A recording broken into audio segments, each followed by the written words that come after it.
오늘 말씀은 이스라엘 자손이 출애굽한 후에 첫 번째 맞는 유월절에 관한 내용입니다. 유월절은 출애굽 당시 하나님이 애굽의 모든 장자와 짐승의 초태생을 다 죽였지만은 이스라엘의 장자는 구원해 주셨음을 기억하면서 하나님께 감사하는 절기입니다. 유월절은 하나님이 지키라고 친히 명령하신 겁니다.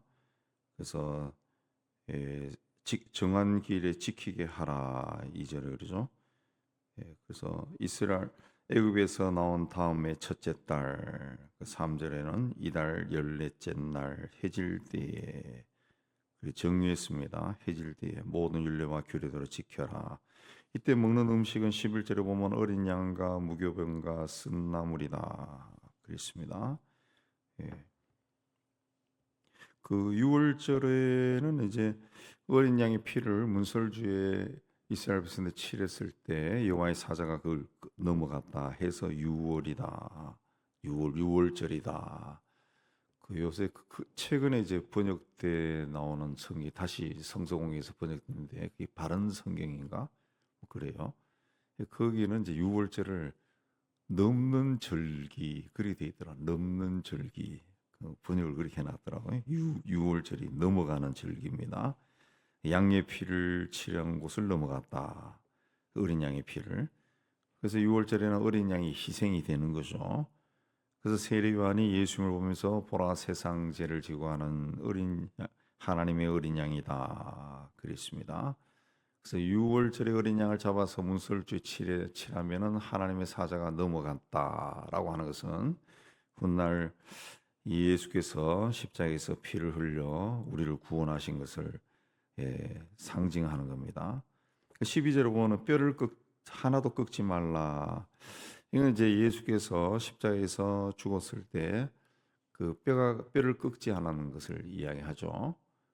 원래는 십자가에 달린 강도들이 죽었는가 확인하기 위해서 혹 안 죽었으면 뼈를 꺾어 죽였다는데 예수님은 그 전에 돌아가셔서 뼈를 꺾지 않았다 그랬습니다. 자, 6월절을 부득이하게 지킬 수 없는 사람들이 있습니다. 6절에 보면은 시체로 말미암아 부정하게 된 사람, 또 그 여행을 하다가 부정하게 된 사람, 여행 중에 있는 사람들, 이런 사람들이 6월절을 지킬 수 없게 됩니다. 6월절을 지킬 수. 이런 사람들은 그 7일간 격리했다 그랬습니다. 7일간 격리했다 그랬습니다. 7일 동안 격리했다. 그 7일간 격리에 시신을 만지게 되면은 이제 부정하게 돼서 이제 7일 동안 격리하게 되죠. 격리하게 되면은 그 사이에 이제 6월절이 지나가 버리죠. 그 6월절 가까이 되었을 때 시신을 만졌어요. 6월절 가까이 되었을 때 여행 중이었어요. 그럼 6월절 지킬 수가 없어요. 6월절 지켰어요. 그래서 그 7일간 격리하다 보면 그 6월절 지킬 수 없고 여행하다 보면 지킬 수가 없어요. 10절에 보면. 그래서 하나님께서 그들을 위해 한 달 후에 11절에 보면은 한 달 후에 2월 14일 둘째 달 14째 날 해질 때 6월절을 지켜라. 그랬습니다. 6월절을 지켜라. 이렇게 6월절은 중요한 절기고 반드시 지켜야 되는 절기입니다. 14절에 보면은 타국인도 그들 중에 거하는 타국인도 6월절을 지켜라. 6월절을 지켜라. 똑같다는 거죠. 이건 이제 그 어린 양의 피로 이제 구원받은 것이 6월절이에요. 훗날 이제 예수님의 십자가의 보혈로 구원받는 사람은 유대인이나 이방인이나 상관이 없죠. 그러니까 이제 이 6월절 지키는 것도 타국인들도 지켜라 그랬습니다. 타국인들 지켜라. 하나님의 명령입니다. 이걸 이제 고의적으로 범하는 것은 하나님의 권위를 무시하는 겁니다. 그런 사람이 하나님이 진노하셨어요. 13절에 사람이 정결하기도 하고 여행 중에도 있지 아니하면서 유월절을 지키지 아니하는 자는 백성 중에서 끊어질 것이다. 끊어질 것이다. 고의로 지키지 않는 자들은 하나님의 백성이라는 자격을 박탈하고 하나님의 복으로부터 쫓겨났다 그랬습니다. 그래서 순종하는 사람들은 하나님의 은혜 안에 거하지만 불순종하는 사람은 하나님의 진노가 임한다 그랬습니다. 그다음 15절 이하에 그 구름 기둥, 이 불기둥이 이제 나타나는 것을 이해합니다. 낮에는 구름이 덮었고 밤이면 불기둥이 불 모양이 성막을 덮었다. 하나님의 임재하심이 이제 그들에게 있었다. 구름이 성막에서 올라 진행하면은 백성들이 앞을 향해 나갔고, 구름이 성막에 내려앉아 가만히 있으면은 백성들이 머물렀다. 18절에 하나님이 그들을 인도했다. 그 광야를 건너간다. 광야도 광야지만은 그들이 가는 길은 한 번도 가본 적이 없는 길입니다. 어디로 가야 할지 모릅니다. 물도 없고 쉴 곳도 없고 먹을 것도 없습니다. 어디로 가야 할지를 몰라요. 한 번도 가본 적이 없어요. 우리가 고혹 성지순례나 해외여행을 가면은 처음 가는 곳은 반드시 가이드가 있죠. 가이드가 인도한 대로 따라갑니다. 네.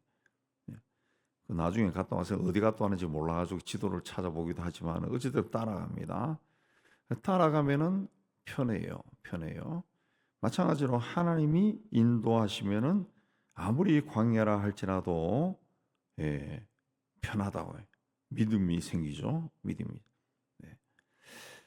그래서 이 광야를 갈 때 그냥 길이 있다 해서 그냥 백성들이 막 앞을 향해 막 갈 수 있지만은 구름 기둥, 불 기둥의 인도함을 기다렸다. 22절에 보면은 그게 한 달이든지 이틀이든지 한 달이든지 1년이든지 구름이 성막 위에 머물러 있으면은 진영에 머물러 있었다. 떠오르면은 행진했다.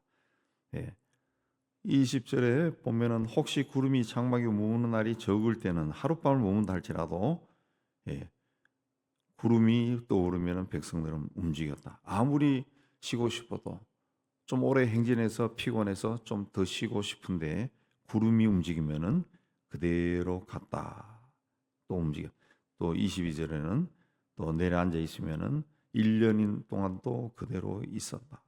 그러니까 그 기간이 길든지 짧든지 구름의 인도함에 따랐다. 밤이든지 낮이든지 구름이 걷어서 올라가면은 행진했다. 21절에 구름이 밤낮 있다가 떠오르면 곧 행진했다. 이건 광야를 걸어갈 때 구름이 머물러 있으면은 머물고 1년 또 머물 수 있고 구름이 움직이면은 잠깐 쉬었다가도 갔다. 그 이야기합니다. 그 이야기하고 또 6월절 그 이야기했죠. 이건 뭘 이야기하는가 하면은 순종입니다. 순종. 하나님의 인도하심을 따라라. 그 뜻이죠. 인생이라는 광야를 걸어갈 때 우리가 내일 무슨 일이 날지 내가 이 일을 하면은 잘 될지 모른다는 거죠. 하나님의 인도함을 따라라라는 거죠. 하나님의 인도함을 따랐을 때 하나님이 하라고 했을 때 문설주의 어린 양의 피를 칠하니까 죽음의 사자가 넘어가는 거예요. 살아났다. 그러니까 광야길을 걸어갈 때도 구름 기둥이 인도하는 대로 따라라. 잠깐 쉬었다가 움직이면은 또 가야 된다고. 또 1년 동안 머물러 있어도 그럼 그대로 있어라. 그랬습니다. 그 순종하는 것이 어떤 겁니까? 순종은 인내입니다.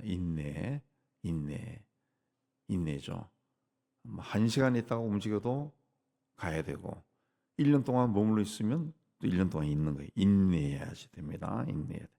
구름이 움직일 때까지 하나님의 인도함이 있을 때까지 인내해야 돼. 그냥 순종이라고 하는 것은 인내라는 거죠. 인내. 근데 우리는 많은 경우에 기도하고 나서도 이 기도하는 것이 빨리 응답이 되지 않으면 막 답답해서 때로는 내가 막 움직이는 경우도 있죠. 내가 막 이 일도 저 일도 해보면서 하나님이 도와주실 것이다. 막 이래서 믿음을 가지고 막 움직이는데, 순종이라는 것은 인내와 함께하는 겁니다. 시간이 걸려도 불평하지 말고, 급하게 가도 순종하고, 늦게 가도 순종하고, 밤에도 순종하고, 낮에도 순종하고, 더위에도 순종하고, 추워도 순종하고. 예. 막 이 사람들이 광야를 갈 때 40년 갔는데, 그쪽 지방의 그 기후에는 우기와 건기가 있어요. 저도 우기 때 한번 가본 적이 있는데 12월에서 2월 달까지 그 비가 내리는데 우리나라의 호우 정도로 비가 내리더라고. 우리나라 호우 비가 많이 내리는 날 막 그쪽의 호우는 우리보다 더 심한 것 같아요. 그야말로 짱대비가 막 쏟아지더라고. 1시간, 2시간. 그러니까 금방 사막에 막 강이 막 생기는 거예요. 그래서 거기에 자칫 잘못 와디를 잘못 여행하다가 그 물에 휩쓸려 죽기도 한다 그러죠. 예. 그러니까 그런 비가 내려도 가라 그러면 가야 되는 거예요. 가야 되는. 그러니까 그게 순종이에요. 그게 순종. 그런 순종하는 믿음은 성령으로 충만해야 할 수 있습니다. 하나님 영으로 충만해야 예. 더워도 갈 수 있고 추워도 갈 수 있고 비가 내려도 갈 수 있고 아주 따뜻하고 좋은 날 쉬라 그러면 쉴 수 있고 그렇게 갈 수가 있는 거예요. 예. 순종하는 믿음으로 또 인내하는 믿음으로 신앙생활 잘해서 하나님의 영이 늘 함께 하시고 하나님의 은혜와 축복 가운데 거하시기를 주의 이름으로 축복합니다.